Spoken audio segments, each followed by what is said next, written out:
Kami dari kelompok 5 yang beranggotakan Mas Adit, juga ada Mas Dimas, dan saya sendiri, David, ingin mempresentasikan untuk chapter 6 dan chapter 7 yang berjudul Selecting Priority Audiences, Behavior Objective, dan juga Target Goals.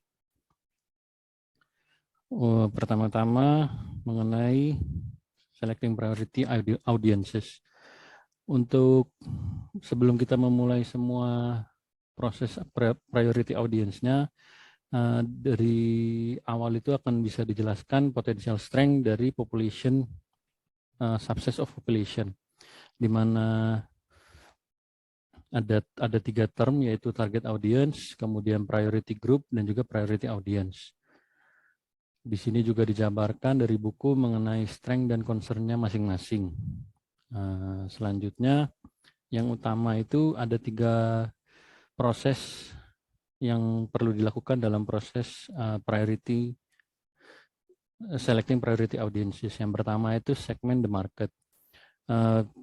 Pada dasarnya itu kita melakukan segmentasi berdasarkan apapun yang something in common. Jadi antar populasi bisa saja didasarkan dari combination of values, lifestyle, dan juga behavior variable.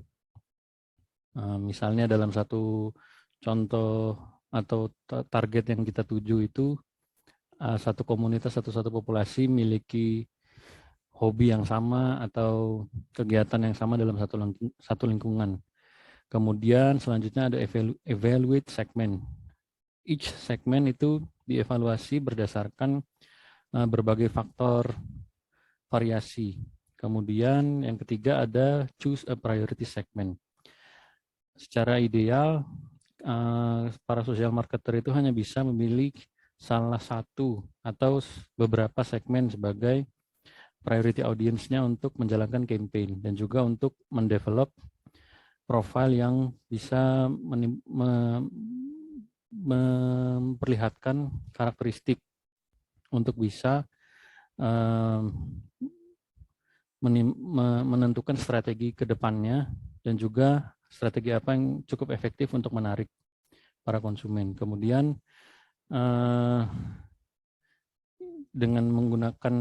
dengan kita sudah memilih prioritas yang akan ditargetkan, itu akan juga membutuhkan different marketing intervention mix strategi. Next, selanjutnya ada variable used to segment markets. Di sini variabel yang biasa digunakan untuk melakukan segmentasi pasar itu adalah masih cukup berubah, dan di dunia yang sekarang ini yang biasa digunakan dan paling sering digunakan adalah pendekatan secara tradisional yang sudah digunakan selama berpuluh-puluh tahun. Yang paling sering digunakan itu juga adalah demographic segmentation yang dibagi berdasarkan umur, gender, status perkawinan, dan lain-lain. Kadang-kadang juga demographic segmentation ini di-refer sebagai socio-demographic or socio-economic factors. Ini adalah cara yang paling populer untuk bisa mengsegmentasi atau mengelompokkan marketnya masing-masing. Yang pertama itu alasannya adalah cara ini adalah best predictors dari kebutuhan untuk memprediksi kebutuhan, keinginan, dan juga perilaku dari para konsumen. Dan yang kedua, tipe ini juga lebih siap untuk market daripada menggunakan variabel yang lain. Kemudian selanjutnya ada peer crowd segment. Dari buku juga kita ambil, di sini ada peer crowd-nya berdasarkan jenis musik. Kalau di contoh yang di buku ya, mulai dari mainstream, di sini juga bisa dilihat karakteristiknya masing-masing, juga populer, hip hop, alternatif, dan juga country. Di sini seperti yang dilihat secara detail, masing-masing peer crowd ini memiliki behavior, perilaku mulai dari cara berpakaian, lifestyle-nya, juga apa yang mereka sukai untuk dijadikan acuan. pada kenyataannya marketers itu jarang sekali membatasi segmentasi yang hanya menggunakan satu variabel. Mereka lebih sering menggunakan kombinasi variabel seperti contohnya peer crowd ini. Selanjutnya ada stages of change progression.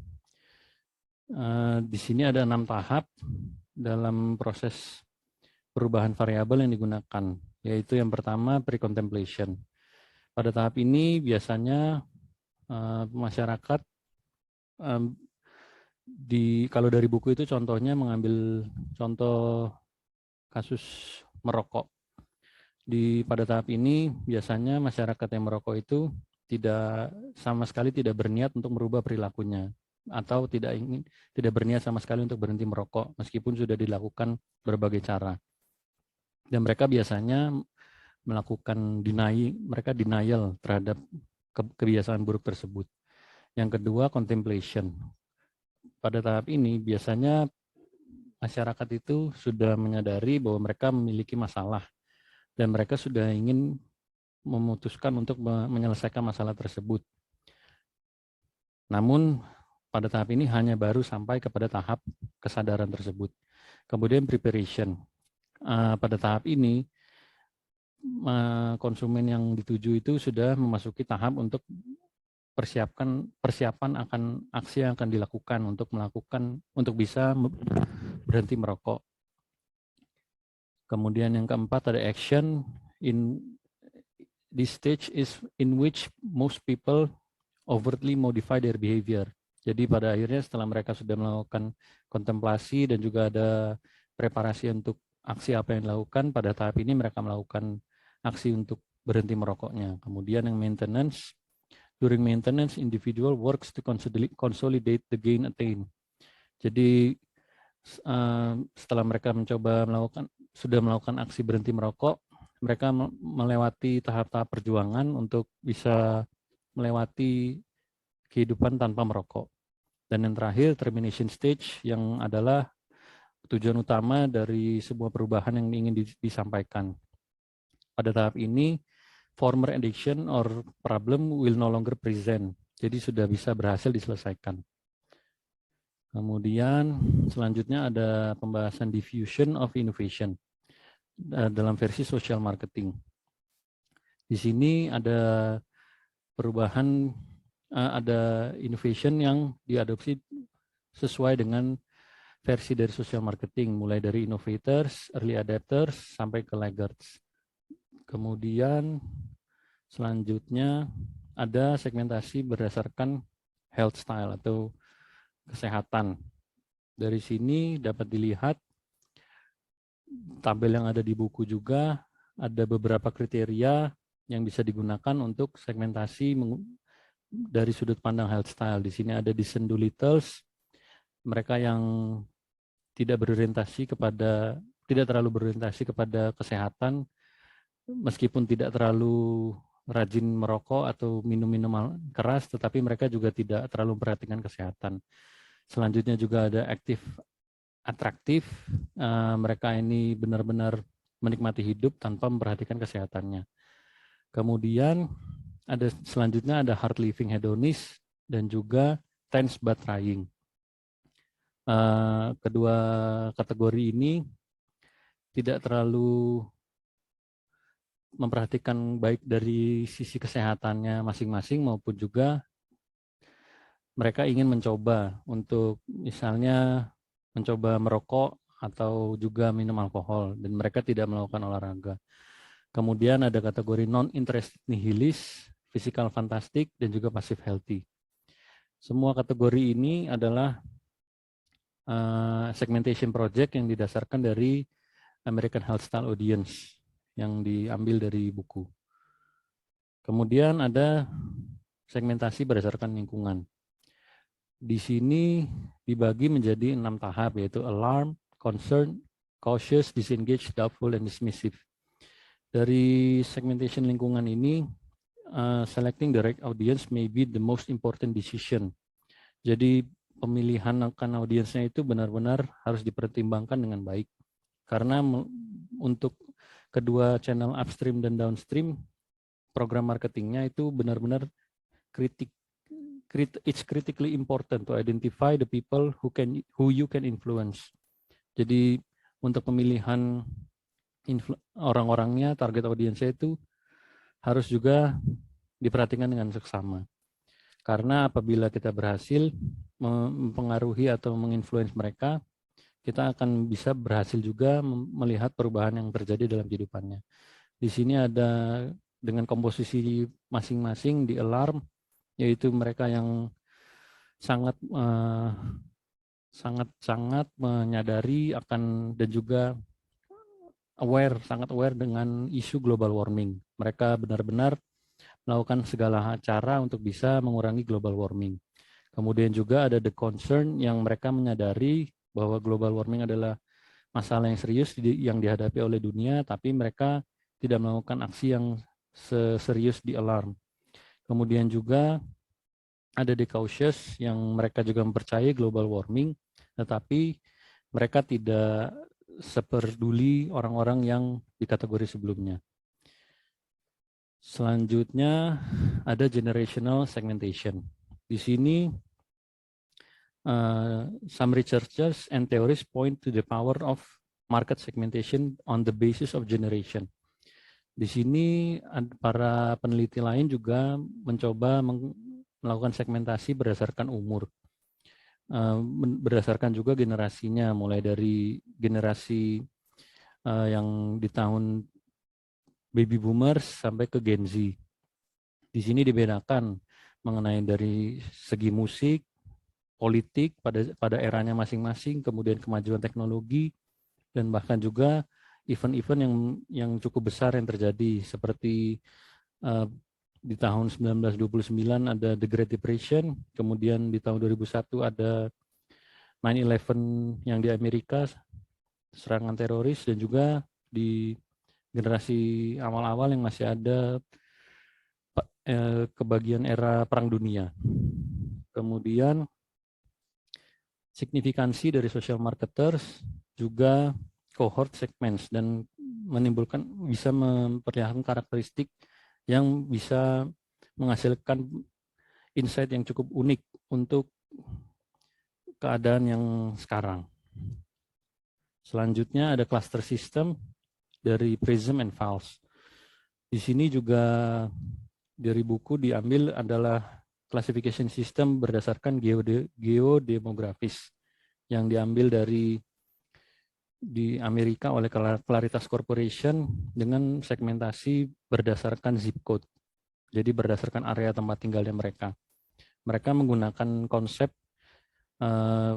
dasar premis, yaitu birds of a feather flock together. Jadi konsepnya adalah burung yang berkumpul bersama itu biasanya perilaku dan tingkah lakunya sejenis. Kemudian ada tambahan segmentasi, yaitu segmenting midstream and upstream, dan juga combination of variable. Midstream dan upstream di sini berbicara mengenai family members, juga mulai dari tetangga, kemudian mungkin pemimpin rohani ibadahnya mereka, kemudian juga ada dari sisi upstream juga ada pembuat kebijakan, perusahaan tempat bekerja, dan lain-lain. Selanjutnya untuk combination of variable, di sini juga ada seperti yang sudah disebutkan di awal, yaitu tidak memungkinkan atau sangat jarang terjadi untuk bisa menggunakan hanya satu variabel. Kemudian ada beberapa kriteria yang digunakan untuk mengevaluasi segmen, yaitu yang pertama ada segmen size, dikaji dari sisi berapa banyak orang yang ada di segmentasi ini dan berapa persentase mereka dalam populasi yang merepresentasikan kaum mereka. Kemudian problem incidence, berapa banyak di segmen ini orang yang memiliki permasalahan yang sama. Kemudian selanjutnya ada problem severity, level dari of consequences of the problem behavior. Jadi biasanya ini dikaitkan dengan masalah sexually transmitted disease among middle school youth. Kemudian ada defenselessness, Ini adalah di bagian to what extent can this segment take care of themselves. Jadi di mana mereka segmentasi konsumen yang ini bisa bertahan dari segala macam apa yang terjadi di lingkungan mereka. Kemudian reachability, apakah audiens ini bisa diidentifikasi dengan mudah dan juga digapai dengan berbagai komunikasi sosial marketing yang dicapai. Kemudian ada general responsiveness, bagaimana seberapa siap dan seberapa ingin serta mampukah para konsumen yang ada di segmen ini mampu merespon communication message yang disampaikan. Selanjutnya ada incremental cost, yaitu bagaimana biaya atau seberapa banyak biaya yang akan dikeluarkan untuk bisa mencapai segmen ini dan juga bisa mempengaruhi segmen ini dibandingkan dengan segmen yang lain. Kemudian ada responsiveness to marketing intervention mix. Di sini market, seberapa responsifkah market terhadap marketing intervention strategies, mulai dari 4P dan kemudian juga bagaimana para orang tua misalnya dari anak-anak sekolah menengah itu merespon komunikasi marketing dilakukan. Dan yang terakhir ada organizational capabilities, yaitu bagaimana ekstensifnya staf sebuah perusahaan atau lembaga apapun dalam melakukan komunikasi marketingnya.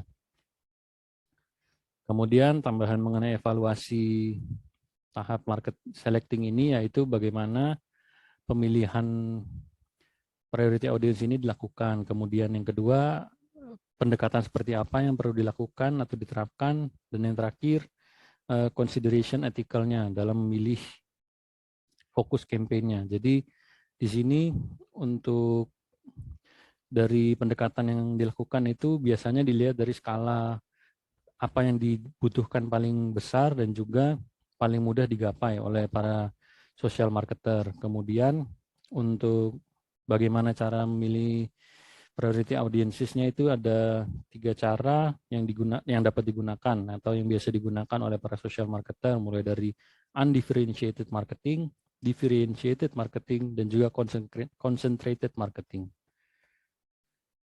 Selanjutnya akan dibahas oleh Mas Adit. Baik, terima kasih atas waktunya.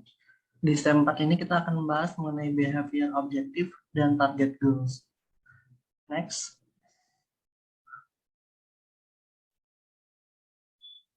Baiklah, di sini objektif sendiri adalah dependent variable, yaitu seperti behavior, knowledge, dan belief, that we will design our independent variable like the marketing intervention mix to influence. Kemudian goals adalah menentukan tingkat perubahan perilaku that we will develop campaign strategies to achieve. Next, please. Di sini ada 3 outline yang kita bisa lihat. Yang pertama adalah memilih spesifik perilaku spesifik your effort is intent to promote, atau yang ingin kita promosikan di dalam kampanye kita. Yang kedua adalah mengidentifikasi berbagai knowledge dan belief objektif di campaign yang will need to address, atau yang kita sampaikan kepada masyarakat. Yang ketiga adalah menentukan target goals untuk tingkat perubahan perilaku sebagai hasil dari campaign kita. Next, please. Objektif sendiri adalah, jadi setelah priority audience untuk kampanye dipilih di step 3, langkah selanjutnya adalah menentukan tujuan kampanye. Dengan tujuan utama adalah perilaku spesifik that you want to influence your audience to accept, modify, abandon, reject, switch, or continue. Kemudian, di sini kunci keberhasilan adalah memilih single doable behavior dan kemudian menjelaskan mereka dalam istilah yang sederhana dan jelas. Next, please. Terdapat 3 tipe objektif yang diasosiasikan dengan social marketing campaign. Yang pertama yaitu behavior objektif, yaitu apa yang ingin audiens kita untuk lakukan. Yang kedua, knowledge objektif, yaitu apa yang kita ingin audiens untuk ketahui.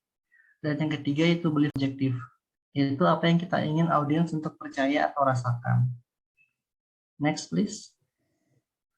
Jadi berikutnya kita jelaskan mengenai behavior objektif. Next.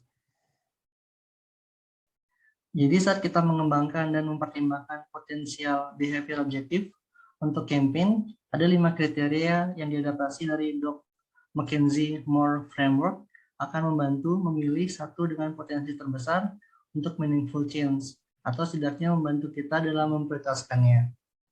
Yang pertama yaitu impact, yaitu jika audiens mengadopsi perilaku tersebut, apakah itu akan membuat perbedaan relatif terhadap tujuan kampanye, misalkan mengurangi kehamilan remaja, dan bagaimana ini dibandingkan dengan other behavior being considered.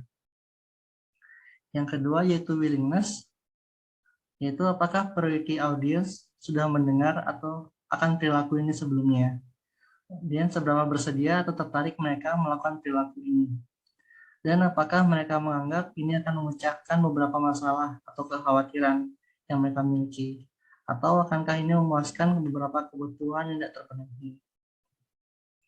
Yang ketiga adalah measurability, yaitu dapatkah perilaku diukur, baik melalui observasi, pencatatan, atau self-reporting. Kemudian kita harus bisa menggambarkan kepada priority audience bagaimana melakukan perilaku tersebut. Misalnya melepaskan plastik insert dari kotak serial sebelum menyortir untuk mendaur ulang. Dan priority audience harus dapat menentukan bahwa mereka telah melakukan perilaku tersebut. Misalnya menempatkan bayi di box bayi on their backs untuk mengurangi risiko kematian bayi. Next please. Yang keempat yaitu market opportunity, yaitu berapa banyak di priority audience yang saat ini tidak melakukan perilaku tersebut. Dan bagaimana saat ini penetrasi dari perilaku ini di segmen audiens tersebut. Jadi perilaku yang masih sedikit diadopsi akan memiliki skor tinggi dalam hal peluang pasar. Yang terakhir yaitu market supply, yaitu apakah perilaku ini membutuhkan lebih banyak dukungan. Kemudian jika organisasi lainnya sudah melakukan semua yang bisa dilakukan untuk mempromosikan perilaku ini, mungkin perilaku yang berbeda akan lebih bermanfaat bagi isu sosial. Next, please. Di sini kita lihat ada tabel mengenai proses of prioritizing behavior objective di tingkat high, medium, dan low. Jadi setiap perilaku kita bisa merating atau memberikan peringkat di setiap kriteria, yaitu high tinggi nilai 3, medium 2, dan juga rendah 1. Kemudian rating ini akan ditentukan berdasarkan informasi objektif seperti survei yang dilakukan masyarakat ataupun data saintis. Setelah itu, untuk meningkatkan reward dan value of the exercise, you could also weight the criteria. Maksudnya, kita misalnya dapat tentukan bahwa impact di sini kriteria impact lebih penting dari kriteria lainnya dan memutuskan untuk mengadakan skornya. Jadi dengan begitu, sesuatu yang berdampak rendah tetapi memiliki skor tertinggi pada kriteria lain tidak akan secara otomatis muncul sebagai prioritas nomor 1. Next please. Jadi untuk yang berikutnya adalah knowledge and belief objective. Yang pertama itu saat mengumpulkan data background dan melakukan SWOT analysis, kita mungkin melihat dari penelitian sekunder yang ada atau dari kampanye serupa sebelumnya, di mana audiens membutuhkan sedikit bantuan sebelum mereka bersedia, bahkan terkadang mampu untuk bertindak. Jadi di sini audiens biasanya perlu memiliki knowledge berupa informasi atau fakta dan belief seperti nilai, pendapat, atau sikap, sebelum mereka yakin bahwa tindakan mereka dapat dilakukan dan sepadan dengan usahanya. Yang kita akan bahas mengenai knowledge objektif, yaitu merupakan yang terkait dengan statistik, fakta, serta informasi dan skill lainnya yang menurut priority audience dapat memotivasi atau penting bagi mereka. Biasanya informasi tersebut tidak tersedia untuk audiens atau bahkan tidak diperhatikan. Contohnya adalah pertama, strategi risiko terkait dengan perilaku saat ini. Misalnya persentase obese women yang mengalami serangan jantung dibandingkan wanita yang tidak secara medis mengalami obesitas. Yang kedua, statistik manfaat dari perilaku yang diusulkan. Misalnya, jumlah uang yang dapat ditabung dalam setahun dengan melakukan small monthly deposit. Setelah itu, fakta yang dapat memotivasi. Misalnya, aktivitas fisik moderate telah terbukti memiliki beberapa manfaat medis penting yang sama seperti aktivitas fisik yang kuat. Terakhir, informasi tentang bagaimana melakukan perilaku tersebut. Misalnya bagaimana mempersiapkan rumah untuk kondisi gempa. Selanjutnya mengenai beli objektif, yaitu yang terkait dengan sikap, pendapat, perasaan, atau nilai yang dipegang oleh audiens prioritas. Di sini priority audience mungkin memiliki keyakinan bahwa yang saat ini perlu diubah oleh pemasar agar mereka dapat bertindak, atau kita mungkin menemukan bahwa ada kepercayaan penting yang hilang. Seperti bahwa mereka secara pribadi akan merasakan manfaat dari mengadopsi perilaku tersebut. Misalnya, peningkatan aktivitas fisik membantu mereka tidur lebih baik. Dan bahwa mereka dalam keadaan bahaya. Misalnya, mereka saat ini percaya bahwa mereka mampu mengemudi dengan aman dengan tingkat alkohol dalam darah lebih dari 0,08. Ketiga, bahwa mereka akan berhasil melakukan perilaku yang diinginkan. Misalnya, berbicara dengan anak remaja tentang pikiran untuk bunuh diri. Terakhir, bahwa perilaku individu mereka dapat membuat perbedaan, misalnya menggunakan transportasi umum ke tempat kerja. Next, please. Berikutnya, nulis dan nulis objektif sendiri merupakan dapat memberikan arahan untuk pengembangan strategi selanjutnya, yaitu berupa positioning dan marketing intervention mix. Kemudian mereka memiliki implikasi penting, terutama untuk mengembangkan brand identity dan key message yang memberikan informasi dan argumen yang paling memotivasi. Di sini telah disebutkan di sebelumnya mengenai tahapan dari audiens, kita lihat bahwa ada beberapa tahap. Misalkan mereka yang berada pada tahap prakontemplasi, misalnya, biasanya tidak percaya bahwa mereka memiliki sebuah masalah. Kemudian audiens di tahap kontemplasi mungkin belum memutuskan bahwa usaha atau biaya adalah sebanding dengan keuntungan atau benefit yang akan mereka dapat. Bahkan mereka yang berada di tahap aksi mungkin tidak menyadari pencapaian mereka, dan karena itu rentan untuk relapse kembali. Next, please. Sini ada contohnya mengenai di tabel example of campaign purpose, focus, objective, dan goal. Sini kita lihat bahwa contoh campaign purpose-nya adalah mengurangi traffic injury dan kematian. Fokusnya adalah texting sambil mengendarai. Di sini ada 3 objektif yang dapat digunakan dalam kampanye. Di behavior objektif yaitu menunggu hingga sampai tempat tujuan untuk melakukan texting. Kemudian di knowledge objektif yaitu untuk mengetahui persentase dari kecelakaan di traffic yang melibatkan seseorang melakukan texting sambil mengendarai. Kemudian di belief objektifnya itu mereka percaya bahwa texting sambil mengendarai itu bisa berdampak signifikan bagi distraksi mereka. Di terakhir di target goal-nya sendiri di kampanye ini mengurangi jumlah traffic crash yang diasosiasikan dengan texting sambil mengendarai sejumlah 25% dalam 1 tahun. Next, please.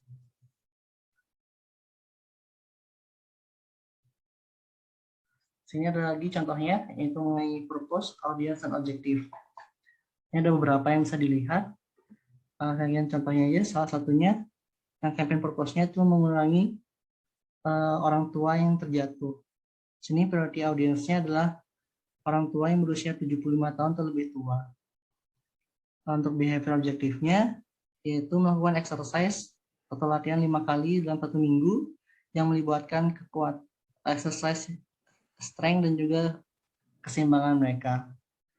Kemudian untuk perilakunya, untuk menulis objektifnya itu mereka mengetahui bahwa 1 dari 3 orang dewasa berusia 75 tahun ke atas dapat terjatuh setiap tahunnya. Kemudian di bilas objektifnya yaitu risiko untuk terjatuh dapat dikurangi dengan melakukan strengthening, menguatkan otot dan juga meningkatkan keseimbangan orang tua. Next, please.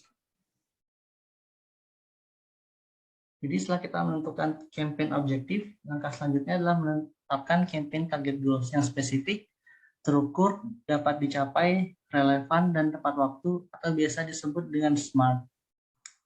Kemudian setelah itu kita menentukan target tingkat perubahan perilaku.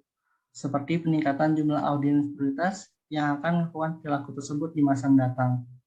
Mereka mungkin juga menetapkan perubahan yang diinginkan dalam knowledge dan belief, terutama dalam kasus-kasus di mana perubahan perilaku mungkin merupakan upaya jangka panjang. Next, please.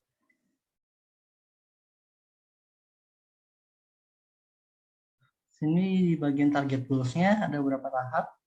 Yang pertama, idealnya target goal sendiri menetapkan tingkat perubahan perilaku yang diinginkan sebagai hasil dari upaya campaigns. Misalnya dari 10% pemilik rumah yang memeriksa kebocoran toilet setiap tahunnya, kemudian dalam 1 tahun meningkat menjadi 20%. Kedua, untuk menetapkan target ini dalam bentuk persentase perubahan, kita tentu saja perlu mengetahui tingkat perilaku saat ini di antara audiens prioritas tersebut. Yang ketiga yaitu mempertimbangkan specificity dan time-bound nature of following goals. Yang terakhir yaitu ini kan sendiri menginspirasi dan membantu perencanaan, serta pada akhirnya membantu menerapkan resource expenditure tersebut. Contohnya di sini adalah target goal-nya, increase the percentage, meningkatkan persentase people in the state menggunakan seat belt at checkpoints from dari 85% di tahun 2011 menjadi 90% di tahun 2014. Kemudian yang kedua, mengurangi jumlah gelas, kertas, dan aluminium serta plastik litter di interstate roadways sejumlah 4 juta pounds dalam 2 tahun. Next, please.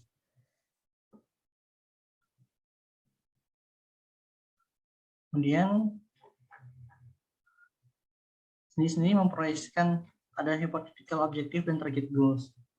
Di sini memproyeksikan tingkat yang diinginkan di masa depan, yaitu penetapan tujuan sering bergantung pada data dan pengalaman from years of tracking dan menganalisis dampak dari upaya sebelumnya. Banyak upaya pemasaran sosial yang dilakukan untuk pertama kalinya dan data historis mungkin tidak terrecord atau tersimpan. Contohnya di sini adalah purpose-nya kan mengurangi birth defect. Kemudian objektifnya untuk behavior objektifnya mengurangi mendapatkan 400 mikrogram of folic acid setiap harinya. Untuk target goals-nya mengurangi persentase dari wanita berusia 18 sampai 45 tahun yang mengutik daily vitamin yang mengandung folic acid dari 39% di tahun 2008 menjadi 50% di tahun 2014. Kemudian di knowledge-nya juga ada itu apa yang kita ingin target audiens kita ketahui mengenai informasi sebelum mereka melakukan sesuatu.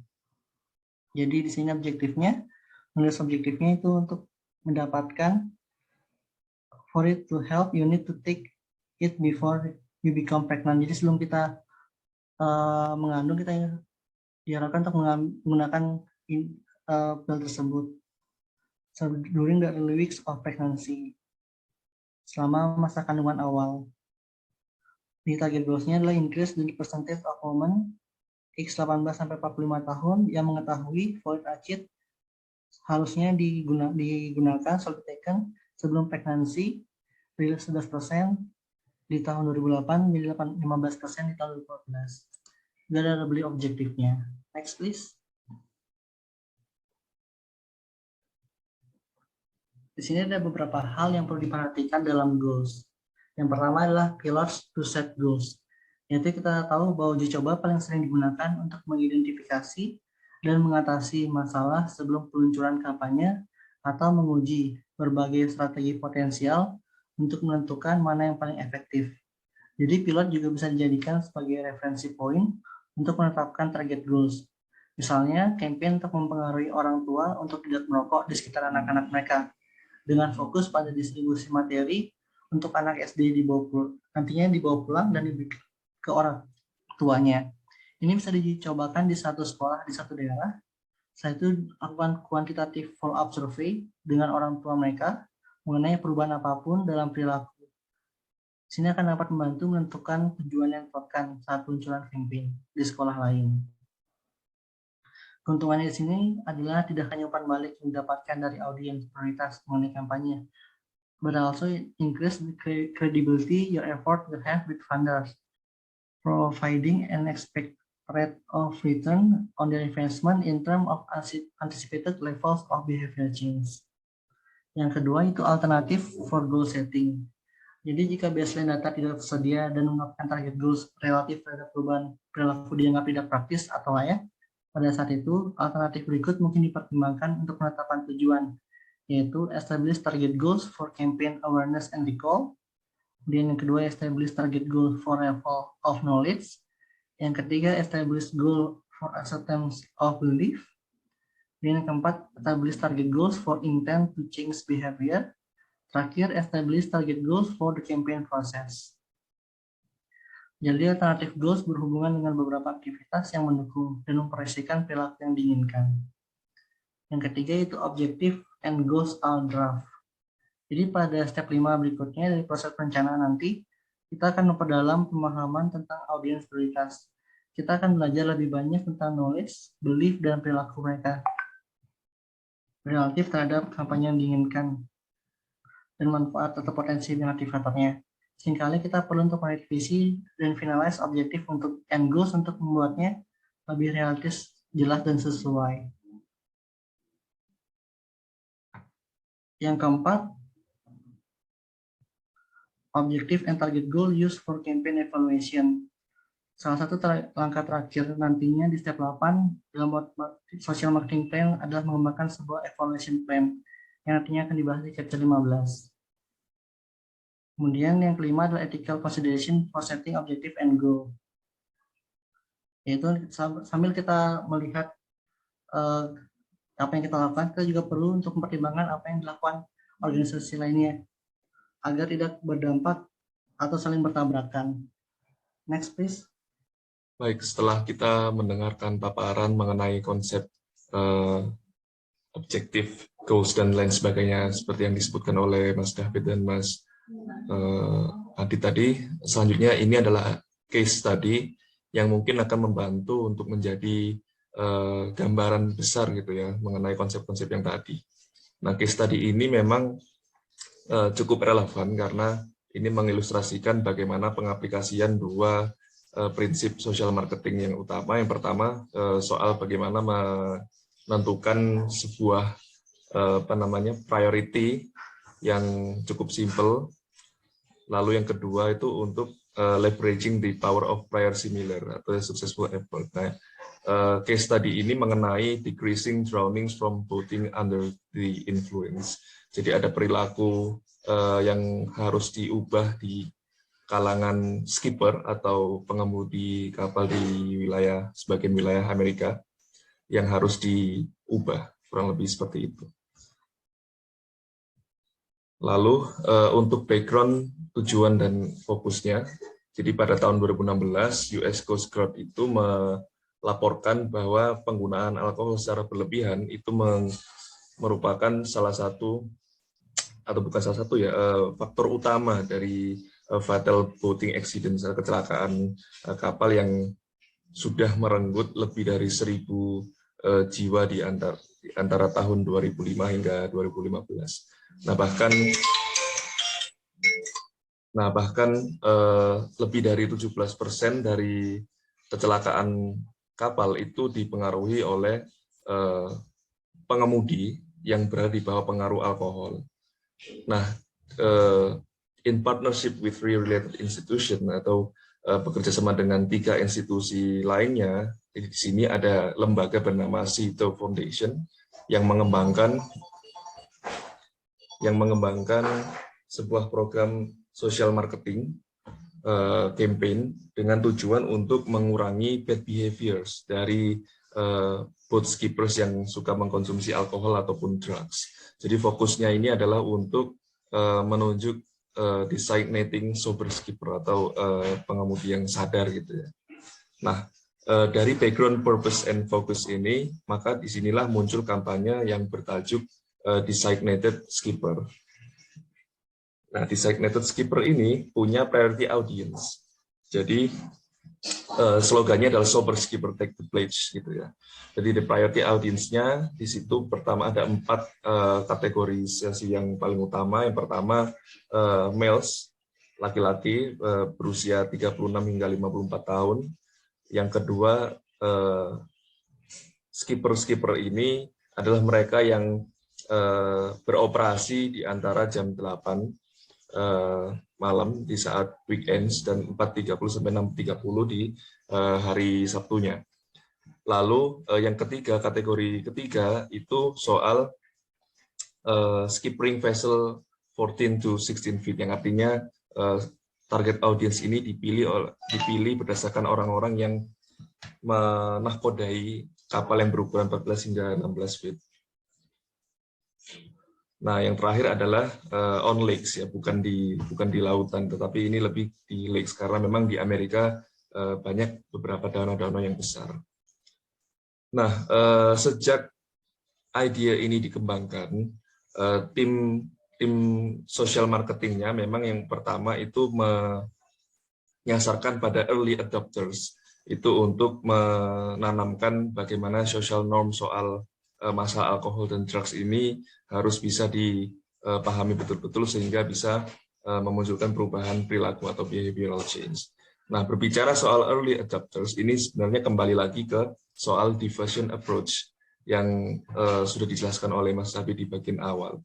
Nah, di diversion approach ini ada 3 area yang mampu untuk menjadi sebuah pendekatan untuk mengantarkan kampanye social marketing itu ke audiens. Ketika kita mempromosikan suatu gagasan untuk perubahan perilaku ke marketplace sosial, ke target sosial kita, pasti akan muncul beberapa segmen individu yang berbeda-beda. Misalnya innovators itu orang-orang yang innovators atau early adopters itu sebenarnya orang-orang yang sedang mengumpulkan banyak informasi. Sehingga di sini pendekatannya adalah show me, information and education. Nah, sementara di early majority and late majority sebenarnya ini dua segmen yang paling besar umumnya, gitu ya. Nah, di 2 ini mereka itu juga saling berkontradiksi, ada yang sepakat, ada yang menolak. Walaupun memang yang sepakat itu membutuhkan ada stimulasi lebih dari social marketing sehingga akan semakin meyakinkan orientasi mereka gitu. Nah, di tahapan ini untuk irisan yang paling utama ini disebut dengan help me social marketing approach, jadi pendekatan untuk marketingnya. Sementara ada juga segmen yang walaupun memang itu secara kuantitas itu cukup minim, tetapi ini salah satu segmen yang kalau boleh dibahasakan adalah kolot gitu, susah untuk diubah. Nah, karena susah untuk diubah, maka butuh intervensi hukum, intervensi legal formal. Nah, kalau sudah berbicara mengenai intervensi hukum, berarti ada punishment gitu, ketika behavior itu tidak dilakukan secara atau sebagaimana mestinya. Nah, di sini ini masuk dalam kerangka make me. Jadi kalau berbicara soal benar-benar memaksa itu berarti sudah bicara make me itu. Nah, ini secara gambaran besarnya diversion approach-nya ini. Dan ini juga dipakai di kampanye soal decide method skippers itu. Nah, selanjutnya untuk konteks behavior, knowledge, dan belief, jadi kampanye ini punya objektif yang sudah didesain untuk mempengaruhi para skipper itu yang punya behavior yang cukup menyimpang ya mengenai alkohol dan drugs itu. Nah, di sini dibagi berdasarkan behavior, knowledge, dan belief, atau secara bahasa sederhananya do, know, and believe. Kalau soal behavior, berarti ini objektifnya adalah untuk bagaimana muncul perilaku ketika before leaving the dock. Jadi skippers ini bisa dipastikan bahwa dia bersih gitu ya, dari pengaruh alkohol atau drugs, dan punya intensi atau orientasi untuk merasa bertanggung jawab atas keselamatan passenger yang lain. Kalau knowledge objektif itu sebenarnya berbicara mengenai pentingnya memahami bahwa mengkonsumsi alkohol ketika mengoperasikan kapal itu cukup berbahaya. Nah, yang terakhir ada belief, soal keyakinan bahwa ketika kita meyakini pilihan yang baik itu berkaitan dengan tanggung jawab bahwa kehidupan passenger kita itu ada di tangan kita. Keselamatan passenger itu ada di tangan para skipper itu. Nah, ketiga ini memang saling berintegrasi secara objektif. Nah, yang selanjutnya itu mengenai audience insights, bahwa dari hasil survei research itu mengidentifikasi ada setidaknya 3 alasan utama mengenai priority audience that had not designated as skipper. Yang pertama itu memang sangat susah untuk mengidentifikasi apakah orang ini sober atau enggak, sadar atau enggak gitu kan. Yang kedua itu memang di kalangan para priority audience itu mereka mempercayai lebih aman mengkonsumsi alkohol itu di lakes ketika dia sedang berlayar gitu ya, dibandingkan di daratan. Lalu dari insights ini social marketing campaign timnya itu menjadikan ini sebagai inspirasi untuk action mereka, untuk marketing intervensinya mereka. Nah, sehingga di sini ada marketing intervention strategies yang disusun oleh tim kampanye Designated Skippers, dan ini diklasifikasikan berdasarkan bauran pemasaran marketing mix product price promotion. Yang pertama, produknya ini adalah berkaitan dengan yellow wristbands, jadi gelang gitu ya, dan floating key tags. Ini ditujukan untuk meningkatkan antusias dari audiens mereka, sehingga kampanye ini tidak hanya dipahami sebagai sebuah ide, tapi sudah berkaitan dengan wujud nyata. Untuk soal price, jadi ada program Pledge to be Designated Skipper Program. Ini yang memunculkan atau memproduksi diskon. Dan diskon ini bisa digunakan oleh para skipper tadi, audiens tadi itu untuk berbelanja gitu kan, untuk mengakses convenience store di sekitar mereka. Yang ketiga ada place ini berkaitan dengan program ini dijalankan, maksudnya kampanye ini dilakukan dengan cara misalnya membagikan gelang ataupun poster dan lain-lain, itu yang ada di channel-channel yang bervarian, misalnya seperti di convenience stores, di docks atau pelabuhan, atau di marina dan lain-lain.